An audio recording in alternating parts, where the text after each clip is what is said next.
তিনবার করে স্লিপটা পাল্টাইছে। আশরাফ ভাই আপনার কি হয়েছে ওনার? তিনবার করে গিয়েছে, তিনবারই বলছে স্লিপ ঠিক নাই, তিনবার গেছেন অনলাইন দেখি তো দেখে আবার লেখলো। এখানে হয় কি যে কোড নাম্বারটা দেয় না, কোড নাম্বারটা একটু বাইট করে কোড নাম্বারটা দিয়ে দিলে আর কোনো ব্যাপার লাগবে না। কারণ এমন অনেক কোড আছে। ওইখানে বলতেছে কোর্টের জায়গায় অন্য জনের ছবি। ভোটার আইডি কার্ড নিয়ে ওইখানে আমার ছবি নেই, এই যে। ভোটার আইডি কার্ড মানে আপনি এটা নিয়ে গেছেন, তারপরে আর ভোট দিতে যায় নাই। আপনার নাম কি? আর এই স্লিপটা কি আপনি আইডি কার্ড দিয়ে তারপর আপনাকে দেওয়া হয়েছিল?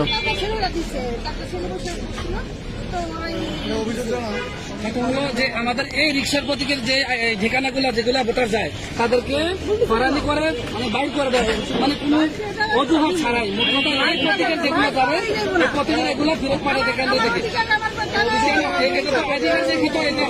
লিস্ট বাইর করা হয়েছে। যেহেতু আইডি কার্ড থেকে লিস্ট বাইর করেছে এরকম হওয়ার কথা না, তাহলে কেন মানুষ এগুলো করে? এই মহিলাদেরকে কেন হয়রানি করা হয়? এটা তো এখনো মনে হইতেছে সুশাসনের আমাদের মতো হন শুরু হয়ে গেছে। এখন তো সুশাসনের আমার নাই, কেন এগুলো করতেছে? ভোরে শুরু হইল না,